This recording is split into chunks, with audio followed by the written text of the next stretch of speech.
And we are live here on the Fantrax Twitter and YouTube talking 2024 fantasy football. My name is Nick Skrip. I'm here with my buddy Colin McTamany.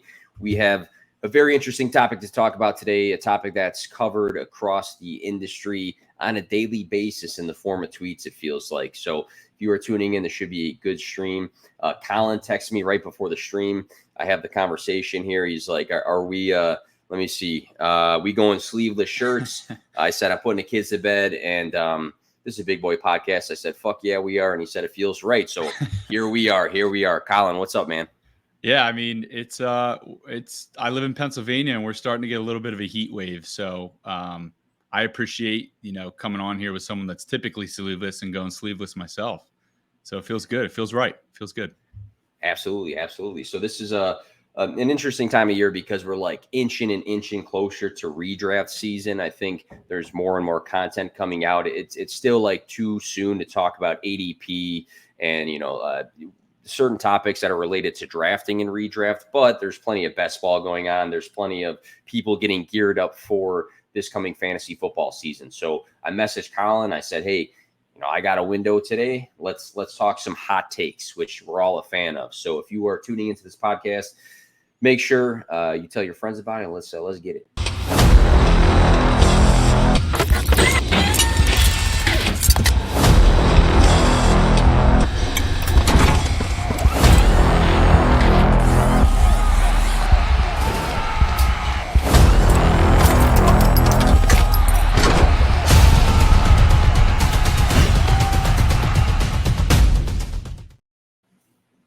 All right, 2024 fantasy football hot takes.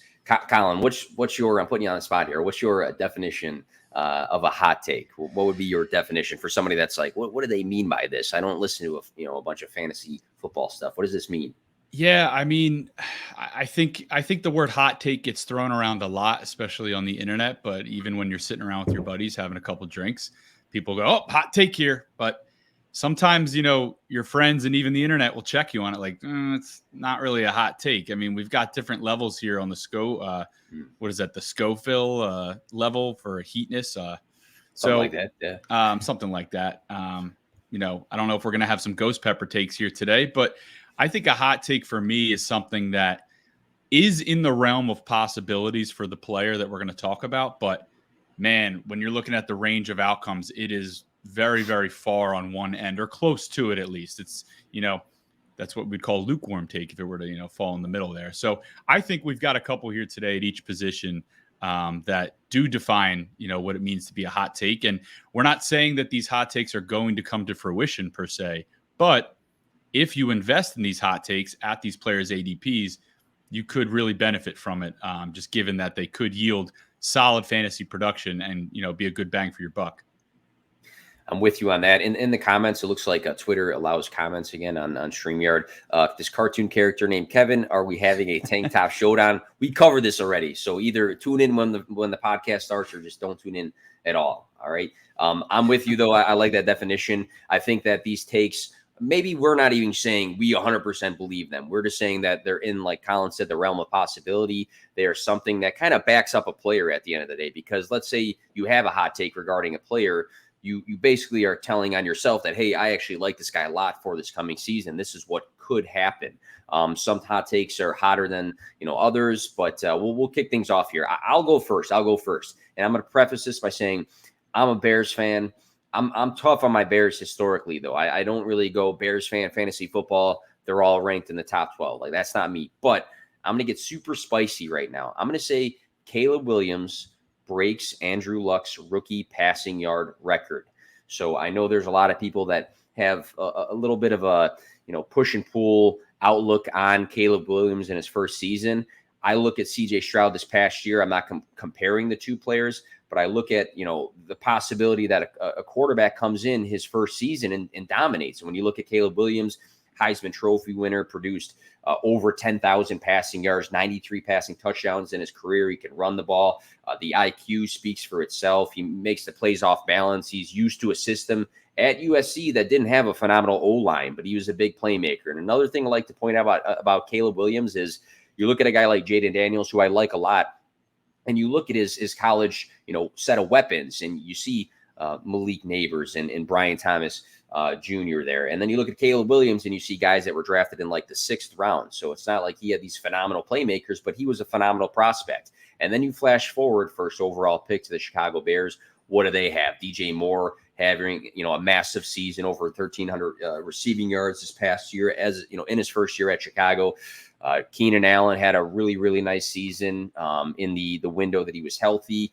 Rome Odunze, love Rome Odunze, led the nation in receiving yards this past year. Cole Kmet's been very competent for his position. Gerald Everett's a good tight end too. DeAndre Swift's a playmaker. I think he just has such a great profile as a prospect. I think it speaks for itself. He was petty in an interview and is like, I didn't throw at the combine because my 30-something game speaks for itself, but I think it does. And I can't remember the last time a rookie quarterback stepped in to a better situation when it came to the set of weapons than Caleb Williams is in 2024. So I'm going to be spicy and say he breaks Andrew Luck's passing record. What's your thoughts, Colin? Yeah, I mean, I am very, very high on Caleb Williams. I just had my home league rookie draft, and it's a 1 QB, 12-team league. He fell to pick 9, and I've made that pick instantly. I already have Jalen Hurts on that roster, but Caleb Williams, we talk about these generational talents. Obviously, Trevor Lawrence got paid yesterday, and a lot of people are even a little lukewarm on that contract. But Caleb Williams is the next big thing here. And I do think he's going to break Andrew Luck's rookie passing yard record as well. I think, just to narrow it down just to the Bears have never had a 4,000-yard passer in franchise history. They've never had a quarterback throw for 30 or more touchdowns in a single season. I think if we even start smaller there, Caleb Williams is going to do both of those things. As you mentioned before, DJ Moore. We got Keenan Allen, who we all know last year had a ridiculous amount of targets. One of the best route runners in the league, regardless of his age. Rome Odunze, even got Cole Kmet there at tight end. And then DeAndre Swift, good pass-catching running back. I hope the line can, hold up for Caleb Williams, but I definitely think this plays into how I feel about him. I have him as a top 10 quarterback for drafts. I think I have him at QB 9 right now. I don't think you have to pay that price for him, especially if people in your league are turned off by the painting of the nails, which is absolutely ridiculous. But fantasy football managers are petty, and that bias plays into things sometimes. But I think the thing with Caleb Williams that really gets me excited, aside from the passing and aside from your hot take, is the rushing ability. He averaged around 7 rush attempts per game in his final 2 seasons. So this is a guy that also can take off and run. Which they obviously had in Justin Fields prior, but they're resetting that rookie contract. They obviously have the utmost faith in this player. I'm really excited for him in year 1. That passing record, for reference, 4,374 yards by Andrew Luck. So that's the mark to pass. And how we set up this podcast, we have a quarterback, hot take, running back, wide receiver, tight end, and we'll call it a super flex. So any other position. So Colin, obviously I've seen your notes before the show here. This kind of goes hand in hand to a degree with your hot take for the quarterback position. So what is that? Yeah, it's Jaden Daniels. I know you just mentioned his name, and we're sticking on this isn't a rookie show, but I do love this rookie class. My hot take for the 2024 fantasy football season for quarterbacks is that not 1, Caleb Williams, but 2 rookie quarterbacks finish inside the top 12 on a points per game basis. That is Caleb, and that is Jaden Daniels.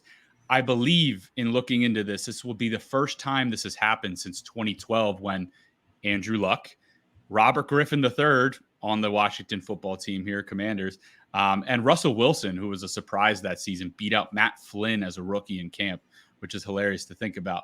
Jaden Daniels I know you just said Caleb Williams is stepping into a fantastic situation for a rookie. Jaden Daniels is stepping into a great situation as well. And it's just not one that we're looking into that much or too excited about, because Washington's kind of been bad for the last couple of years here and kind of an afterthought. But Jaden Daniels, real quick on his college stats, his last season at LSU, in which he won the Heisman, 40 passing touchdowns, just 4 interceptions. I know he doesn't protect his body as much. We'll get into that in a second, but he does protect the football. He had some great receivers there. Obviously, Malik Neighbors, Brian Thomas Jr., 2 guys that were drafted very high in this draft in the first round. But the rushing ability is what really makes this hot take key for Jaden Daniels to be a top 12 quarterback in his first year. 135 rush attempts last year, 1,134 rushing yards, 10 rushing touchdowns. He didn't do much at the combine, if at all, followed suit with Caleb, but at his pro day, 4.3540, 4.440 on his second attempt at the LSU pro day. The key here for me, too, with Jaden Daniels' success, Dan Quinn's the head coach, defensive mind, very successful with the Dallas Cowboys over the last few seasons. So what does he do? He brings in Cliff Kingsbury. How you feel about Cliff Kingsbury is one thing, but this guy has had success in the NFL, especially with mobile quarterbacks, specifically Kyler Murray, when he was the head coach in Arizona. So I do love that Jaden Daniels has someone that is familiar with that kind of skill set, calling plays for him. And then we look at his weapons. Terry McLaurin, 1,000-yard receiver over the last couple of years. Jahan Dotson, former first-round pick. Zach Ertz, getting up there in age, obviously, but a trustworthy pass catcher. Austin Eckler, also getting up there in age, good receiving back. And then Brian Robinson Jr., good run game, can catch passes as well. And then they brought in Luke McCaffrey with their third-round pick. I just think the situation for Jaden Daniels deserves some respect, and I think he actually has more rushing upside, maybe even more overall upside than Caleb Williams. I think both of these guys are going to finish as QB1s as rookies. Yeah, you look at ESPN's projection of Jaden Daniels, and Mike Clay from ESPN typically has his hands all over the projections. They project him to rush for 584 yards. So that's a heavy mark right there. And I did research specifically on 500 plus rushing yards for a quarterback. And when we look at that across the last 5 seasons, I guess I could have statted out 10, 15 seasons, but I looked at the last 5 seasons. Quarterbacks who rushed for 500 plus yards, 15 out of 19 finished as a top 10 fantasy quarterback. The sample size I looked at averaged a 6.95 overall fantasy finish. Obviously, that's skewed a little bit when you look at the Josh Allens and the Jalen Hurtses of the world, Lamar Jacksons, who finish very high for the position. But when 78.94% of the time a quarterback rushes for 500 plus yards, they finish as a top 10 fantasy quarterback. It's almost hard to bust that. I've seen different projections for Jaden Daniels and even guys like Anthony Richardson. But if those guys rush for 500 yards, it's nearly impossible for them to have a poor fantasy season. And you look at a guy like Jaden Daniels, he's not just what people thought back in the early Lamar Jackson days he's not just a guy that, tucks the ball and runs all the time, or what people even thought Anthony Richardson was. He, is the only player in FBS history to throw for 12,000 yards and rush for 3,000 yards through 55 games. He had a very, very good passing profile out of LSU in college. So he's a guy that comes in not just a runner, as a runner of the football, but as a true playmaker. And, I'm excited about Jaden Daniels. He'll be inside my top 12. The last time I did my redraft rankings, I had him right at 12, but I'm a fan of the system too. I don't think that, people look at Washington in the same light as you did, Colin. And I do, because you know what? Terry McLaurin's been very consistent across his career. I still have hope for Jahan Dotson because I loved his prospect profile. I love what he did his rookie season. It was a bad last season. I think Austin Eckler bounces back as a pass catcher. So look for Jaden Daniels to be a top 12 quarterback. I love this take because I also have both of those guys in my top 12. Yeah, some actionable advice here. As far as drafting Jaden Daniels goes, just looking at the quarterback position for 2024, especially in a 1 QB league. I know a lot of people play Superflex, but it's deeper, seemingly than most seasons. I don't think a lot of people are going to be investing a high draft pick in a rookie quarterback like Caleb Williams or Jaden Daniels. I think you can get both of these guys later in your drafts and then pair them with a Jared Goff, pair them even with an Aaron Rodgers, someone later in drafts that, if something were to happen to one of these guys, or they don't pan out early in the season, or you don't feel comfortable starting them early in the season, you can grab 2 quarterbacks in a 1 QB league, keep one of them on your bench for now. But one last thing here on Jaden Daniels, if I'm going to play devil's advocate, he does put himself in harm's way quite a bit. He is a little bit smaller. He's, I think, 205, 210 pounds, which a lot of people would point to and say, oh my God, he's going to get hit and he's going to break like glass. But weren't we just, touting that skinny Lamar Jackson is back and he looks faster than ever? I mean, those two look almost identical right now as far as body type goes. I'm not comparing the two. Obviously, Lamar's a 2-time and the reigning MVP, but, the size isn't too much of concern for me if he does learn to protect himself at the pro level. Yeah, and I'm sure losing my choking on my drink here, and I'm sure that when it comes to their scheme and the playbook, they'll factor that in as well. Why don't we go snake here? Why don't you go to your running back take for your hot takes here while I recover. Yeah, I was Choking on my drink here. hoping we didn't do that because I'm about to talk about another rookie. But children are the future, right? So we're gonna keep it going here with rookies. And my hot take for the running back is that Kamani Vidal, the Los Angeles Chargers 6th round rookie pick, will have the most fantasy points per game amongst rookie running backs. And this has been getting a lot of steam. The hype train is starting to roll down the tracks on the internet lately. But I was pretty clued into Kamani Vidal when I did a stream here on Fantrax with Eric Froton, who's a big college football analyst. I talked with him. He said, keep an eye out for this guy. This was like pre-combine. Then he goes to a team that desperately needs running backs.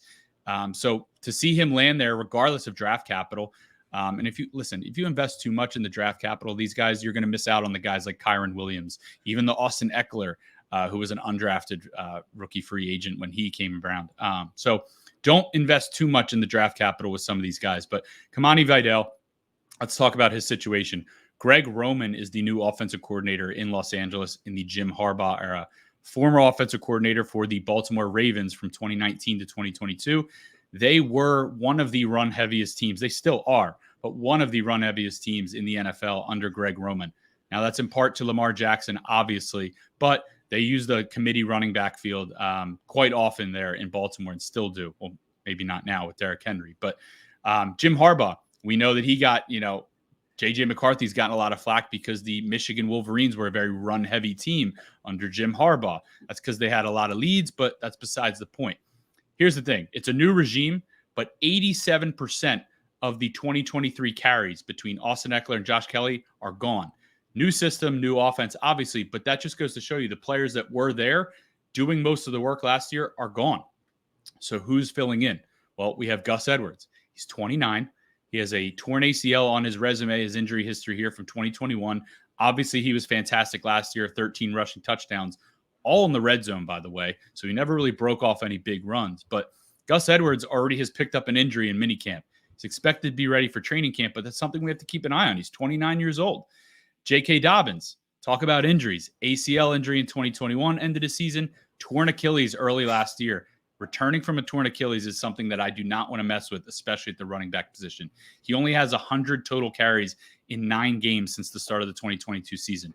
So Kamani Vidal, albeit a 6th-round rookie pick, has an opportunity to seize this backfield and make it his own on a expected run-first team. Joe Hortitz, the new GM, was the director of player personnel in Baltimore, so he's very familiar with how to create a backfield, how to build it. So he's put together Gus Edwards, J.K. Dobbins, and then he's been gushing about Kamani Vidal. Good contact balance, burst, and he can block. And that's a really, really underrated thing for running backs in fantasy football. If they can pass block, they're going to stay on the field and earn that playing time. So this is a guy I think can carry the load. He had 231 plus carries in each of his last 2 seasons. Now that was at Troy University, but still shows that he can handle it. Last season, 297 carries, over 1,600 yards, 14 touchdowns. This is a guy that's not going to cost you much at all. People are going to be drafting Jonathan Brooks, Trey Benson, maybe some other rookie running backs high, hoping to find a diamond in the rough. Kamani Vidal should be one of your later round picks that could hit big in this first season. I like that call because I think when you look at the rest of the running back landscape from this class, there's not a lot of locked-in opportunities for touches, and I think Vidal has that right now, especially if Gus Edwards does enter the season banged up. I don't know what percent Dobbins is or what percent he'll ever be. I used to historically be a huge Dobbins fan, but you got to think that he's not the same guy that he flashed as a rookie than he is now after those injuries. Jonathan Brooks, I'm a huge Jonathan Brooks fan. I don't think that he gets tons and tons of work this year. A lot of people think, hey, he's talented. He will. Do they really need to rush him into work year one after that ACL tear? I don't think so. You had, Chuba Hubbard and you still have Miles Sanders, I think, that can work and carry the load maybe the first half of the season. So what does that even mean for Brooks? Does he play towards the end? Do the Panthers have much to play for? He's a young running back. That is the future of the Panthers. Like, do they force him into work?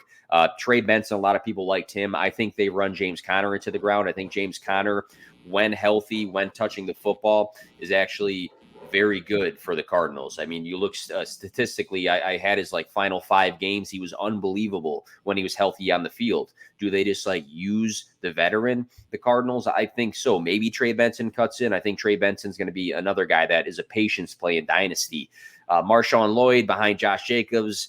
He'll beat out A.J. Dillon, I think. I don't think he's going to touch the ball as much as people want. Jalen Wright's in Miami. That could be a 3-man committee. But again, you got 2 guys that were touching the ball a lot last year. I like Ray Davis to potentially touch the ball in Buffalo, but he's not really going to fight off James Cook for that lead role, I don't think. Blake Corum, I've gotten spicy with before, saying, what if he does beat out Kyren? I think Kyren did a phenomenal job this past season, but I also think Blake Corum has a very, very good profile, and he's not just going to sit on the bench. But again, if it's a 1-2 punch, Vedal might be the guy. Braylon Allen was, decent resume behind Breece Hall. He's probably just going to watch. You just go down the list, and there's not a lot of like clear-cut opportunities. Some people will throw out sleepers like Tyrone Tracy for the Giants just because that's a weak room. But at the end of the day, if you got a guy who's banged up in Gus Edwards and a guy who has been way too banged up, I like your take here. Yeah, I Tyrone Tracy, just thinking of the last name you said there, I know that's seen as a weak room because, again, I think it's the New York Giants and it's not Saquon Barkley anymore. But Devin Singletary was very, very good at the end of last year for the Houston Texans. Oh, yeah. If you're choosing between Kamani Vidal and Tyrone Tracy, I think the answer is clear based on my hot take here. Oh, yeah. I don't think I'm wasting a pick on Tyrone Tracy. I think he's more of a waiver wire grab. So, but yeah, I think Brooks, Benson, I even forgot about Blake Corum, just, on my train of thought here, but he's a guy that I think is going to get drafted ahead of Kamani Vidal that maybe shouldn't be. You could hit big, obviously, if Kyren Williams suffers an injury, but that's the running back position. So we're looking for those lottery tickets that have the best odds. And the best odds for me right now are Kamani Vidal leading the Chargers backfield in touches. Fun fact, just because you mentioned Devin Singletary that nobody likes and no one talks about him. I know it was with the Texans and the Giants are different, but weeks 10 through 18 last season, which is a decent sample size. It's not like a 3-week sample size for that team. He ranked 2nd in total rushing yards. 2nd.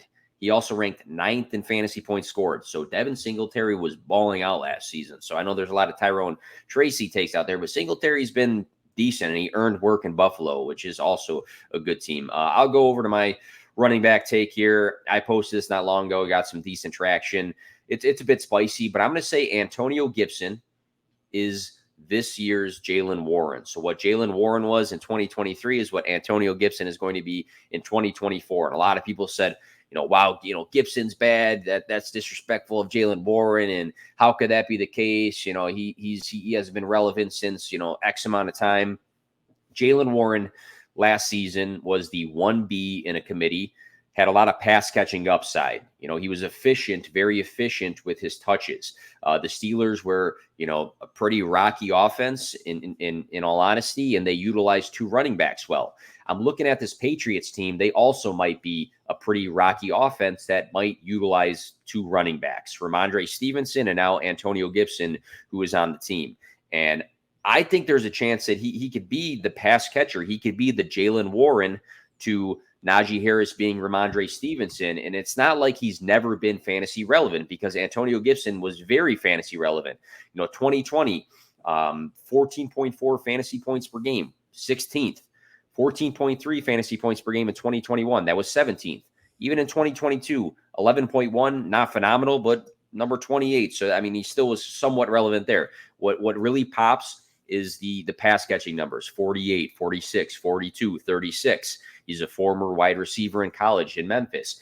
And he opened up his first 2 seasons in the NFL scoring double-digit touchdowns. So you do have a guy who has a history of pass catching upside, who has a history of scoring touchdowns, who has a history of scoring fantasy points. So, I do like Ramondre Stevenson, and I'm not like anti-Ramondre Stevenson at all here, but can I see some similarities to Pittsburgh, to a kind of sketchy offense with some question marks, 2 running backs being utilized, the 1B ends up being the pass catching running back that finds relevance. it's spicy, but I think if there is a guy that's going super late that can be like the next Jaylen Warren, it's Antonio Gibson, who we've actually seen be very relevant before. So I'm going to go with that. But what's my odds with this one, Colin?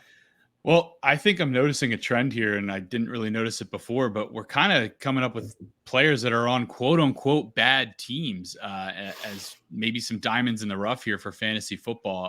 I don't think many people are looking to invest in the New England Patriots offense. It's a completely new regime. The quarterback situation is a little murky, whether it's going to be Jacoby Brissett, rookie Drake May, a lot of young pass catchers, but I think that's kind of perfect for someone for Antonio Gibson to emerge in. And I know there are a lot of similarities with Najee Harris and Jaylen Warren as there are with Ramondre Stevenson and Antonio Gibson here, but I actually think there's a couple differences I'd like to key on. So Najee Harris has never missed a game. So as much as we wanted Jaylen Warren to, take over, Najee doesn't look great. Najee Harris has 1,000 yards rushing in every season. He might not look great for your fantasy football team because of where you drafted him, but Najee Harris is getting it done for the Pittsburgh Steelers. So Jaylen Warren, good change of pace back, but I watched him get stuffed in the red zone quite a bit as well. One of those times George Pickens didn't block for him, but that's neither here nor there. It's to me for Antonio Gibson about the fact that Ramondre Stevenson, listen, we can't predict injuries, but we can look at injury history as, some sort of an indicator. Ramondre Stevenson has a full season in 2022, which is why we drafted him high last year. But 2021 and last year, 10 games played in each season. This is a bruiser. This is a guy that gets banged up a lot. And when he went down last season, Ezekiel Elliott was the only option for this team. And he saw quite a few touches, running and catching the ball. Antonio Gibson is, at this point in his career, a better option than Ezekiel Elliott was in those two facets, running the ball and catching the ball, in my opinion, just based on, age, health, and ability, as a pass catcher. Another key here is Alex Van Pelt, the new offensive coordinator. This is a guy that was in Cleveland the last couple of years. We know Cleveland deployed Nick Chubb and Kareem Hunt multiple times, including last year, Jerome Ford and Kareem Hunt when Nick Chubb went down. So Kareem Hunt stepped in last year in Cleveland and actually saw a lot of touches as well in the wake of the Nick Chubb injury. I think Alex Van Pelt is a guy that does like to deploy two running backs. So even if Antonio Gibson doesn't really hit on this hot take, I think it's important here to say, I don't know if Ramondre Stevenson is just going to be like the guy here as well in New England. So maybe Ramondre is being drafted a little too high, and maybe Antonio Gibson's being drafted a little too low as of now. And as far as picking between the two, I'd rather take the guy that's a little bit lower that has, just as much upside, especially in PPR leagues. And I think what you can take away from this podcast now is that we've talked about a couple guys that are going to go very late in redraft drafts. We mentioned Vidal. We mentioned Devin Singletary. We're talking about Antonio Gibson now. So it's easy to talk about the top 15 players all the time. But when we're touching on these guys that can have, relevance and can find themselves an opportunity, then I think we're utilizing your time well on this podcast. So I'm going to go straight into do a little snake here. I'm going to go into my wide receiver take. And I wasn't super high in this guy as a prospect necessarily, but as soon as the NFL draft hit and I started looking deeper into things, I'm in. He's the guy that I have the most rookie shares of in my dynasty leagues. I'm going to say for the wide receiver position, Jalen Polk is this year's Jayden Reed. And this is what I mean by that. So I want to define what I mean by that. So Jayden Reed, second round draft capital last year, stepping into a system in Green Bay where, roles weren't completely defined and they had a first year starting quarterback. Jordan Love obviously played in some games before, but his first year starting at the quarterback position. I'm kind of mirroring that over to Jalen Polk with the Patriots, another guy selected in the second round. So obviously the team likes him in a system that might have a first year quarterback. Is it Jacoby Brissett? Maybe starting X amount of games first. I'm not sure. You spend a draft pick on Drake May that high, you want to believe that he's going to start a majority of the year at some point. But I kind of look at those two together. I love the opportunity with the Patriots. You look at Jalen Polk, 1159 receiving yards his final season at Washington, 9 touchdowns, and he did that with Rome Odunze on the field as well. This is a guy, he gets up, wins contested balls, 6'1", highly productive season. He's committed to his routes. He's focused on making the deep plays. He puts in effort as a blocker. He checks a lot of boxes that I think will make him a starter and make him a guy that plays a majority of the snaps. And the Patriots invested in him. And I like Demario Douglas, what he did last season as a 6th-round rookie, leading the team in targets and being the guy for a lot of the season. But I think he profiles more as that, easy outlet slot option where somebody's got to step up and be the wide receiver one, the guy that's going to make the bigger plays, the guy that's going to score touchdowns. And I think that's Jalen Polk. Kendrick Bourne was balling out last season, but he's coming off of an ACL tear.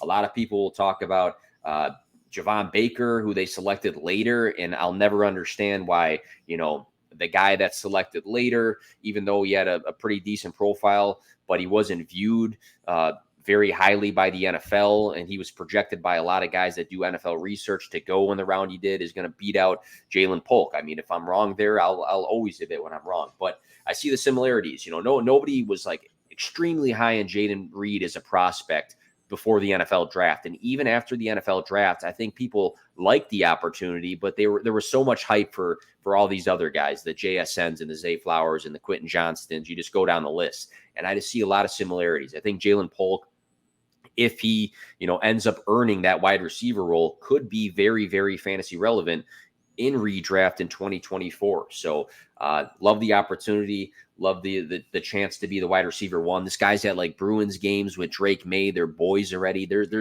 these like flashing lights that I've been seeing. I'm like, you know what? This shit's gonna line up. So that's my view on Jalen Polk. Yeah, another low-cost option that, if you grab him later in your drafts, even best ball drafts would be a great spot for him. It could hit big in his first season. I think what's key here for me is just how the New England Patriots are operating in a post-Bill Belichick era. Elliott Wolf calling the shots. They brought in Gerard Mayo, or elevated Gerard Mayo from, their coaching staff to the head coach. And there were rumors leading up to about the minute they took Drake May 3rd overall that, maybe they'll take Marvin Harrison Jr. 3rd overall. Maybe they'll trade back. Well, instead, they invest in not only a young developmental rookie quarterback 3rd overall, but with their next pick, 37th overall to start the 2nd round, they drafted Jalen Polk. And I think that's really significant. We saw something very similar when the Cincinnati Bengals drafted Joe Burrow 1st overall in 2020. Their next pick, 33rd overall, to quite literally begin the 2nd round, they drafted T. Higgins. It's really interesting to see these teams pairing a rookie quarterback with a rookie wide receiver like right away, especially with high draft capital. And that for me is enough. Demario Douglas is interesting on that team, but he's 5'8". Not, nothing against the short kings here. Obviously, Tank Dell, exploded last year. We've seen some shorter wide receivers, really make use of their time on the field and put together some explosive plays out there. But as far as, a dependable pass catcher goes, I think you've already laid out that Jalen Polk can be that guy in year one of Drake May. Now, Jacoby Brissett might start the season. I'd have to look at their schedule again, but I'm pretty sure, usually top 3 pick quarterbacks start in October. Like it takes them a couple weeks there before they get implemented. Obviously, a couple variables decide that, but I don't have New England's schedule in front of me, but I think I was looking at this the other day. They have a couple road games to start the season. Can't imagine Drake May gets thrust out there. I think they play the Jets at home. If they start 0-3, 0-4, I think they're going to have an opportunity at home against like the Miami Dolphins or someone like that week 5. I think that's when we see Drake May. And by then, that's when maybe Jalen Polk explodes. So even if you don't draft Jalen Polk, maybe, you get in a little early if the writing's on the wall that Drake May is going to start, and you pick him up off your waiver wire week 3, week 4. Because Jaden Reed was a waiver wire pickup last year as well. A lot of people forget that. He wasn't a guy that was drafted like this. We're just trying to get ahead of the market here.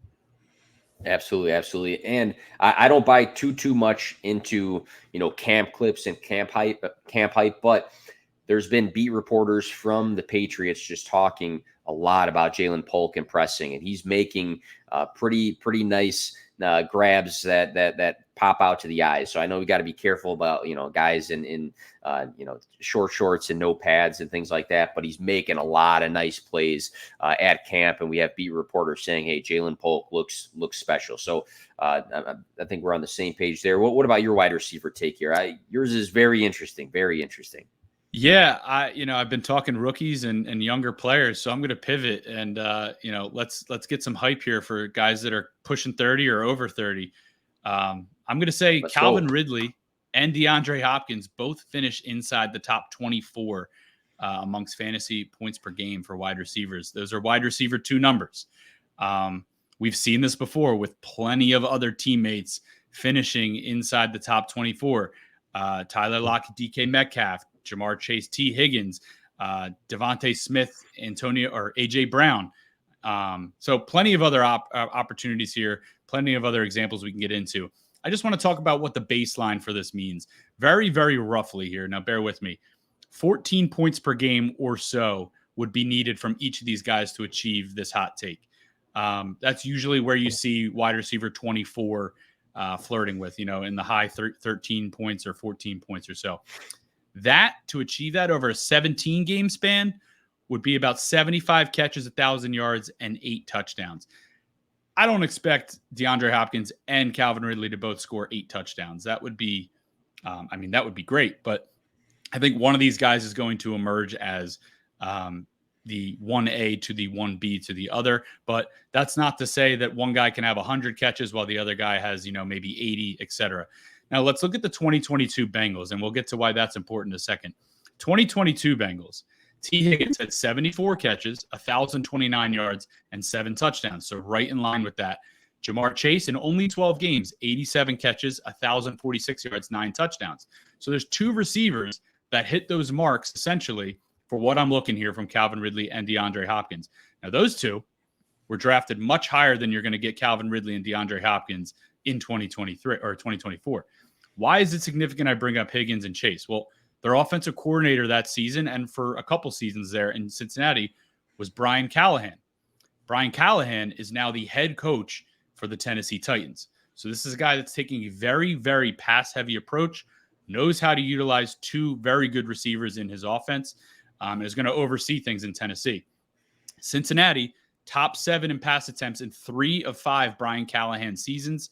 Joe Burrow in his last 26 starts, obviously he got hurt last season, but the 26 starts prior, 37.3 pass attempts. Really, really high volume passing offense with Joe Burrow. Now, is Will Levis Joe Burrow? I don't think any of us are going to say that here, but can he be just as good, just as efficient as a quarterback? Yeah, absolutely. This guy was drafted in the high second round with a high second round pick last year. And Brian Callahan, who took this head coaching job, sees that Will Levis is the starting quarterback for this team. He knows what he has to work with. Now, Tennessee's offensive coordinator for the season, Nick Holtz, former Jacksonville Jaguars QB coach, passing game coordinator, they had more pass attempts last year than Cincinnati. So we have a very pass-heavy approach here from the offensive coordinator now too that goes in tandem with the head coach. Nick Holtz, obviously coming from Jacksonville, has ties to Calvin Ridley, who we know Tennessee paid a lot of money to come to this team. So why is this important? Well, Will Levis, air yards per attempt, 4th amongst quarterbacks who played 8 games or more last year. DeAndre Hopkins had over 1,900 air yards, led the league. Calvin Ridley had the 8th most air yards, 1,797 last year. These are guys that can get downfield, make big plays. And Will Levis, we know, has a very strong arm. We know that the Tennessee Titans have a good supporting cast around Will Levis.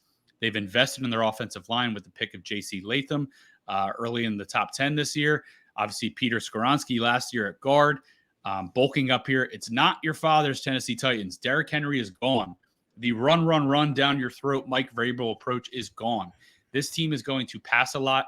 If you believe in Will Levis, then you should believe in Calvin Ridley to finish as a top 24 wide receiver. You should believe in DeAndre Hopkins to do such. But both of these guys are getting drafted outside the top 30, outside the top 36. So again, we're looking for value. We're looking to get ahead of the market. I don't think anyone's really interested in Will Levis's pass catchers, but you should be.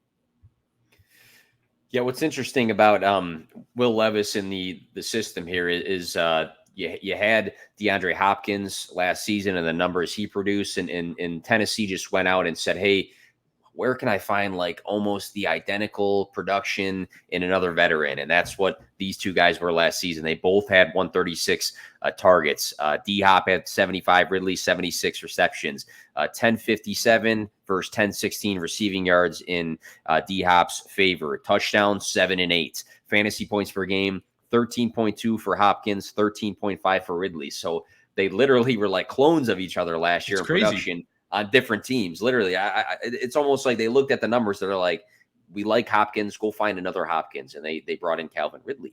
And both guys have had a lot of fantasy relevance through history, of course. And you look at Will Levis, I just read off those numbers and what Colin said about Hopkins and Ridley. Tyler Boyd earned 98 targets in Cincinnati last season. Tony Pollard caught 55 balls. Tyjae Spears caught 52. Chigakonkwo over 500 yards. They went and signed Lloyd Cushenberry III, drafted J.C. Latham in the first round. So Tennessee has done a lot of things to set up Will Levis to be successful. It's going to be telling on what he does this year. I don't think that they make all these moves for him to be on a 2-3 year trial. It's either he's the guy or he's not. And, this offseason, you got all these things coming in. He's had some spotlights on himself for other reasons, but Will Levis is going to have a big 2024 when it comes to him being a long-term starter or not in this league. One last thing here for this hot take is that Calvin Ridley and DeAndre Hopkins are getting drafted outside the top 30. And as I mentioned, like sometimes outside the top 36, flip a coin, pick one of these guys. Even if they both don't finish as top 24 wide receivers, I think one of them will emerge as a very, very good fantasy option and outplay their ADP. One of them is going to finish inside the top 30. I'm very confident in that. So even if you don't like grabbing both of these guys, invest in one of them. And I think you're going to, see dividends be paid. I have a feeling Hopkins is going to go a lot later than Ridley. We'll see, I guess, come closer to redraft season. I almost want to pull the best ball, but I want to say in best ball, Hopkins has a pretty good gap between him and Ridley. And I think in either case, like you're saying though, neither one you have to invest a high pick in. So if you got two guys that are going to step into high volume in an offense that isn't Derrick Henry focused anymore, I think you're tossing a good dart, and everybody's going to be very enamored by the young guys at the end of the day that are in these situations that look super nice. But sometimes you look at Keenan Allen last season and what he did. A lot of people were off of Keenan Allen because he was a veteran. He wasn't super sexy anymore, and he was like injured a bit the year prior, and then he turns into a value. So one of these guys could end up being like this year's Keenan Allen. I guess it depends on how much they take away from each other, but I can get that in that sense. Let's see. Will Levis sucks, Nick. Did you make a porn joke? Yeah, I did. Colin was talking. I was trying to make some jokes that would be like kind of appropriate, maybe, not too inappropriate, but I don't think I was supposed to say that word on the podcast anyways. Let's go tight end now. You got a tight end. I got a tight end. I think we have the same outlook for these guys though. So I'll let you take the mic first here. Yeah, I think tight end is interesting in 2024 because it's seemingly deep like quarterback. A lot of people say it's fixed. Finally, we have more than just 3-4 guys that we can invest in. And I think that is true. I'm proceeding with caution as far as waiting for tight end, though, because some of those guys, the back half, like the David Njoku's, I've seen Tyler Conklin getting some hype, Pat Freiermuth. I don't know if I want to start the season with those guys as my tight end one. I think it's an 8 deep position as of right now. Mm-hmm. And I think the guy I'm going to talk about here, we're going to have a lot of people just, turn off the stream, which is totally fine. I get it. But Kyle Pitts can be the tight end one for fantasy football for 2024. I am ready to get hurt again. Fear not. I have my reasons. I'm a guy that invested in Kyle Pitts as a rookie. 1,000 yards, only 1 touchdown, painful. Ever since then, we've been chasing that high, chasing that potential that, oh my God, he's this athletic freak. He's shown what he can do as a rookie. 1,200 yards and 10 touchdowns he's the next Kelsey. He's going to be the next tight end one. We haven't seen it yet, obviously. I think he only has 1,100 total yards over the last 2 seasons. So we all have a choice. We can either continue to fade Kyle Pitts completely, or we can draft him to be our tight end one with expectations of like a top 3 to 5 finish. That is where I side. That is where I'm with at Kyle Pitts right now. And you're not going to be paying a premium as you have the last couple of years. I think people were paying a 3rd-round pick to draft Kyle Pitts last year. Please don't do that this year based on this hot take. But Kyle Pitts is only 3 years removed now from 68 receptions, 1,000 yards, 1 touchdown, 110 targets as a rookie. His quarterback was Matt Ryan. That seems like ages ago. Since then, Desmond Ridder, Marcus Mariota, Taylor Heineke, absolutely abysmal. His head coach, Arthur Smith, had no idea what he was doing. Obviously, he got fired, and now he's back in an offensive coordinator role. But Jonnu Smith, who I really like, good yak monster there, but he was playing more than Kyle Pitts. Kyle Pitts was also injured. 2022, he tore his MCL in his knee in week 11, tried to get back, couldn't do it, and then he just didn't look right in training camp last year. We probably should have seen the red flags going into last season, why it was so underwhelming. Now we have Raheem Morris as the head coach of the Atlanta Falcons here, who comes from a very extensive coaching tree from the Los Angeles Rams. Kirk Cousins is also the quarterback who comes from a very pass-heavy approach there in Minnesota. This is a guy that's going to air out the ball, has a good pass-catching running back in Bijan Robinson, obviously Drake London, but Kyle Pitts could be the second target in this offense. It's worth noting, in 8 games last season before his injury, Kirk Cousins targeted his tight end, TJ Hawkinson, a league-leading 68 times. That was first amongst all tight ends. He was the second option behind Justin Jefferson, even with Jordan Addison there. So, I'm not comparing TJ Hawkinson and Kyle Pitts here, but as far as looking for the best players on the field, Kirk Cousins has always been known to do that, regardless of who's on the field with him. I think the expected volume is going to be very high for Kyle Pitts. I think we now can, see that he's completely healthy. Raheem Morris knows what he has in his players here. Otherwise, he wouldn't have come here. I just think the sky's the limit for this guy. The air yards are there. He can get downfield. He's a complete mismatch, and we often forget that. He scored 1, 2, and then 3 touchdowns in his first 3 seasons. So if anything else, you can bet that he's going to score 4, I guess, this season, right? But I think it's going to be much more than that. I think Kyle Pitts is very capable of over 1,000 yards, should see 120 or so targets. I think you don't have to draft him as the tight end one, but it's in his range of outcomes. More than anything, this is just to make you feel good about drafting him in fantasy football this season. Yeah, I think that rookie season is disrespected at times because he didn't break fantasy in the sense like Sam Laporta came in and did.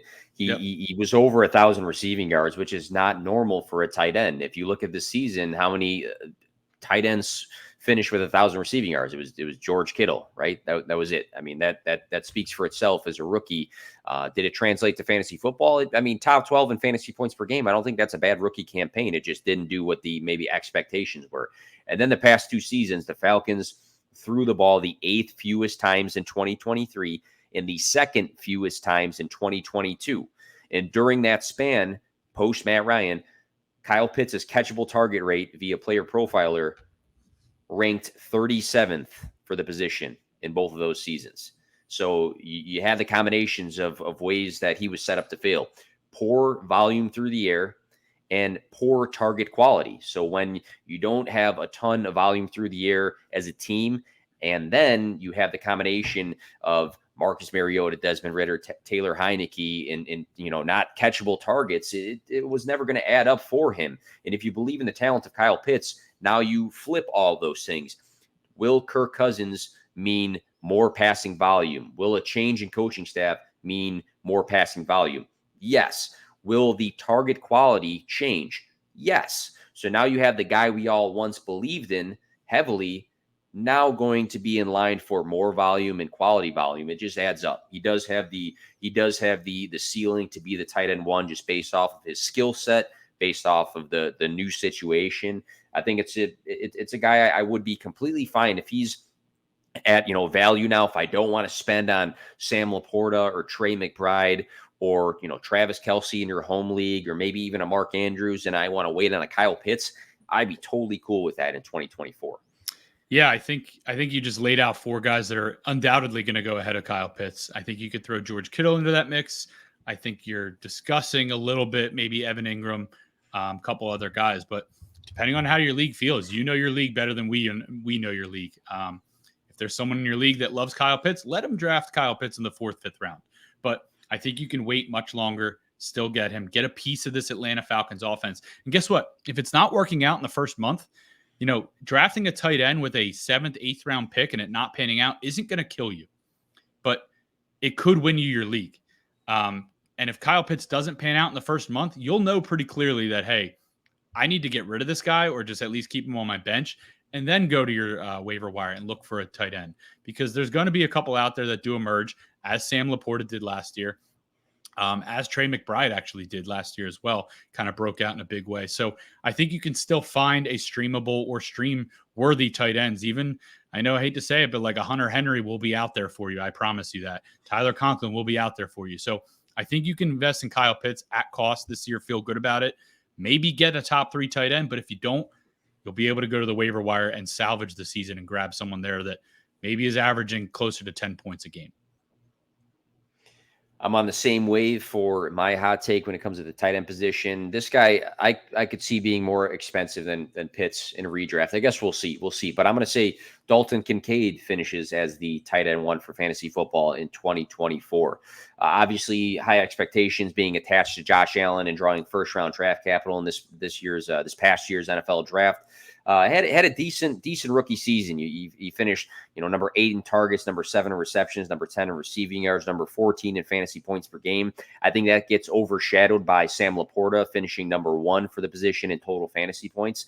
But you look at him this season, Kincaid, and he played a 65.6% snap share. So he wasn't like this full-time starter playing, all the snaps and running all the routes all the time. That was number 23 for the position.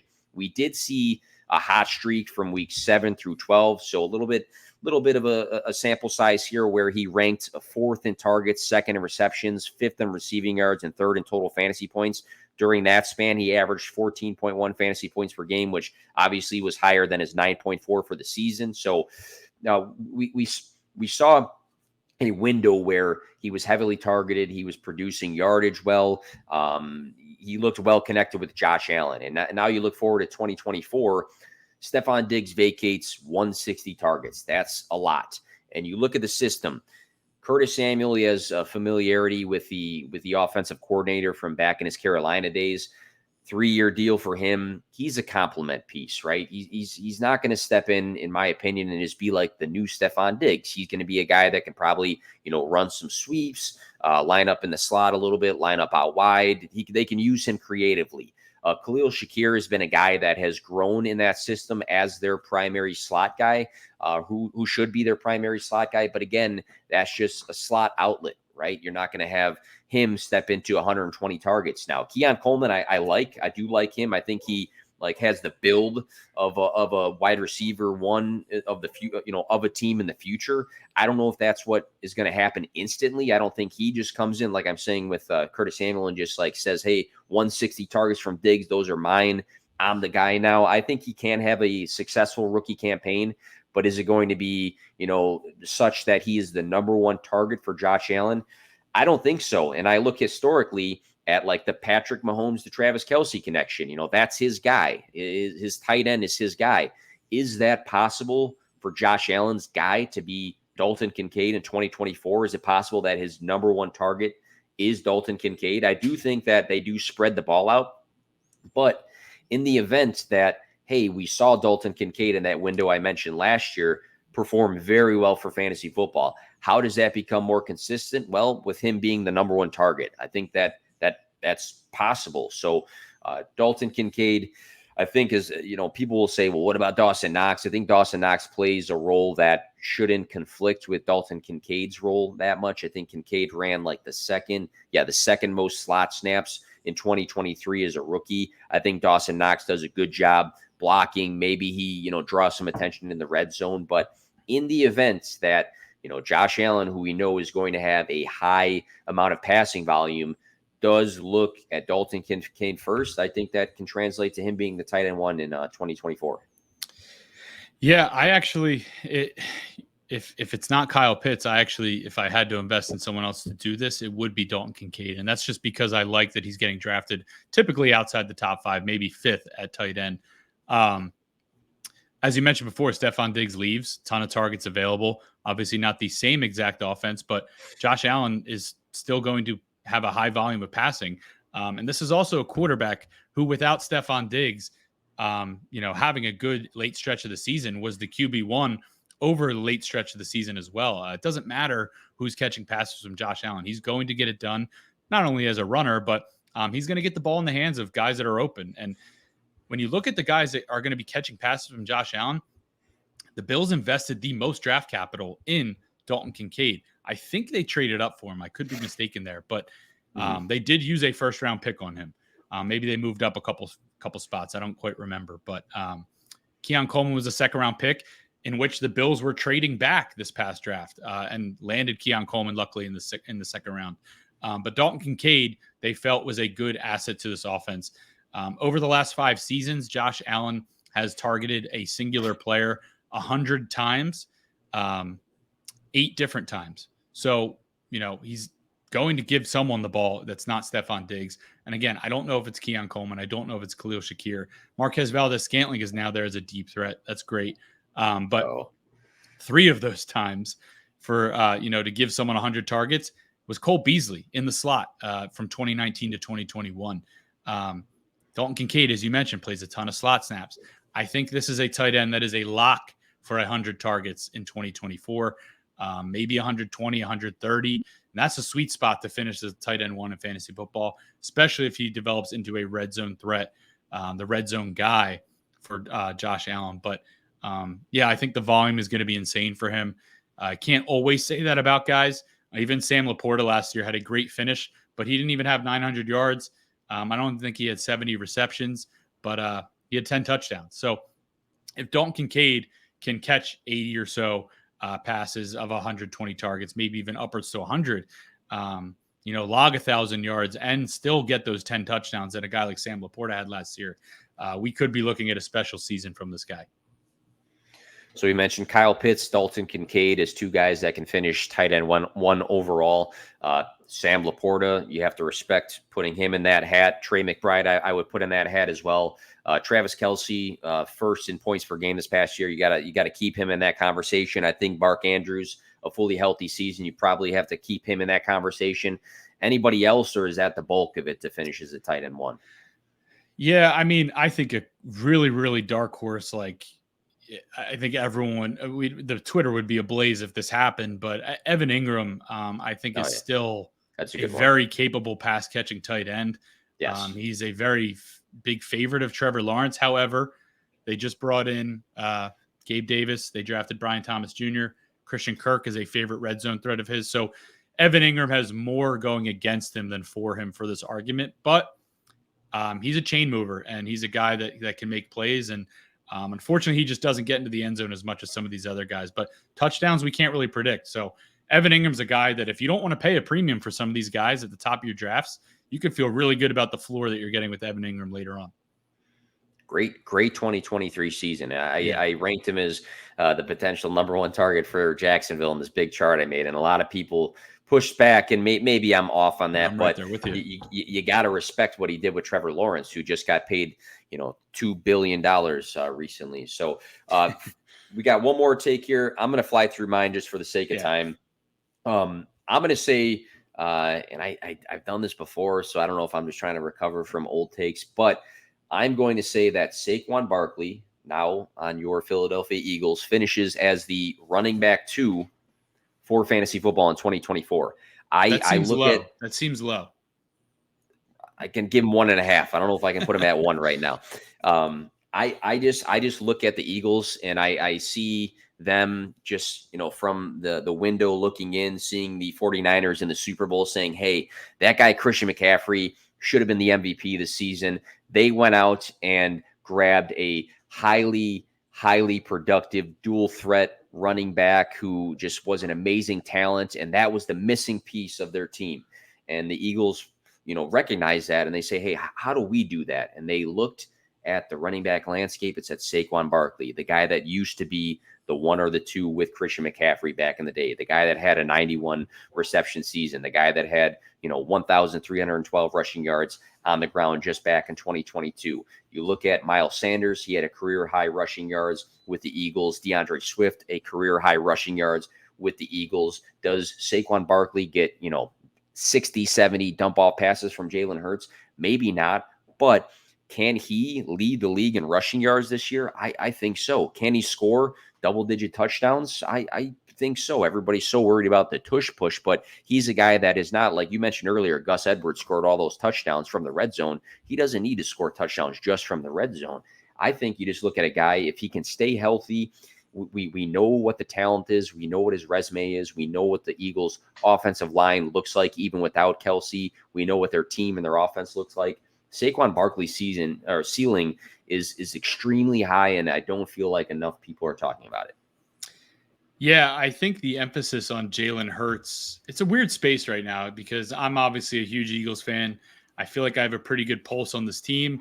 Obviously, Jason Kelsey's no longer there, but Howie Roseman has been investing in this offensive line, expecting a Jason Kelsey retirement for years. I don't have any concerns about the line being just as good. I actually think the offensive system is going to be even better than it was last year, maybe to the likes of 2022. But I don't know what the knock against Saquon Barkley is. If it's injuries, I mean, this guy's been, putting out great performances year after year since he blew his knee out, even 2020, I think it was. He's had some bad luck. I mean, he stepped on a teammate's foot one time in a game and rolled his ankle. It's not like he's any more injury prone as some of these other guys, even your favorite Christian McCaffrey or, Derrick Henry, who I'm going to talk about in a second. But he's running behind arguably the best offensive line in football. And that's not something he could ever say in New York. He was getting hit behind the line of scrimmage often in New York. As far as the tush push goes, it was a running joke on, pun intended here, on the Eagles that DeAndre Swift would get tackled at the 1 yard line. They'd go in the huddle and Jason Kelsey would turn to him and be like, dude, I'm sorry. Here we go. Yep. I don't think you're going to see that a lot with Saquon Barkley. This is not a guy that goes down easily. I think he's going to break off much larger runs. I do like him getting into the end zone more. That's not to say that Jalen Hurts can't still be a top 3 fantasy quarterback. That's not what I'm saying at all here. But Saquon Barkley, I think, is undervalued, which is weird to say, but I think he's worthy of a first-round pick, and you can get him in the second right now, which I really, really like to do. If you go wide receiver in the first round, Saquon Barkley in the second round, I think you're cooking with gas as far as your fantasy drafts go. All right. I had to boost your Eagles at some point on this podcast here, so that's my. I was going to find a way there. Eventually. Yeah, it's cool. Yeah, you saw it on the show sheet. You're like, all right, he's got it today. All right, what's yours? What's yours to close out the show? Real quick, my hot take here for a super flex, and we both went running back. Derrick Henry is going to score 20 plus touchdowns. I don't think I'm alone in this hot take. I think a lot of people are excited about Derrick Henry. We could all get severely burned by this.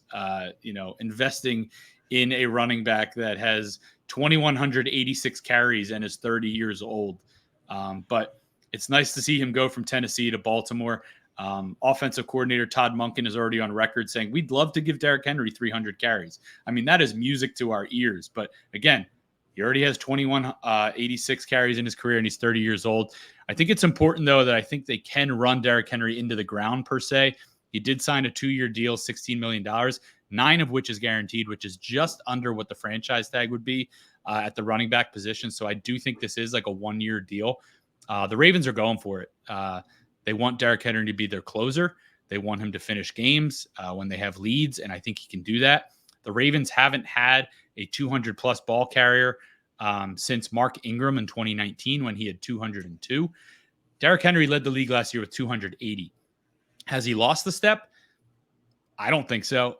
Next Gen Stats said that he had the 3rd fastest recorded speed amongst running backs last year, 21.7 miles per hour.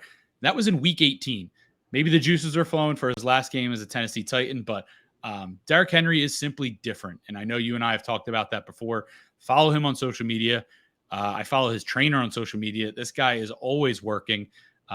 23 runs of 10 plus yards. It was 13th in the NFL. He still has the juice. I think he's going to break away a ton. And then, of course, my hot take, 20-plus touchdowns in 2024. Gus Edwards had 198 attempts last year, 39 in the red zone. That was 10th. 30 within the 10-yard line. That was 6th. And then 19 rush attempts from inside the 5. That led the league. He scored 12 of his 13 touchdowns from inside the 5-yard line. If you think this Ravens team is going to be just as successful, Derrick Henry can score 20-plus touchdowns in 2024. Good Only offense. 11 running backs, by the way, have ever done that. So very, very hot take here. All right. Good offense. That's going to be in a lot of scoring positions. His touchdown ceiling has always been scary, but on the Ravens, it's a nightmare for defenses. So Derrick Henry's 2024. He plays 17 games. I think it's going to be hard to have him outside the top 5 running backs for fantasy football in general. So 20 touchdowns would mean probably a running back 1 overall season right there. But just knowing what Gus Edwards did, we weigh the two guys. I think Henry's a bit better than Gus was there. Just a little bit.